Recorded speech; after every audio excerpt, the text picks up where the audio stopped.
Klaster perkantoran saat ini mendominasi penyebaran virus corona di Sumatera Selatan, membuat sosok ibu pimpinan BPS Sumsel, Endang Triwahyuningsih, tak henti mengingatkan dan menekankan disiplin protokol kesehatan pada stafnya.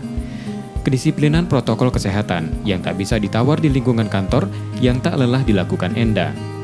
Untuk Endang, menerapkan 3M, memakai masker, mencuci tangan, dan menjaga jarak dapat melindungi individu dan keluarga dari penularan COVID-19.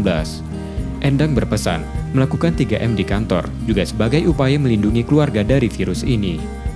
Setiap melakukan pertemuan, Endang menerapkan peraturan mengurangi kapasitas orang agar jaga jarak dapat diatur dan tidak menimbulkan kerumunan.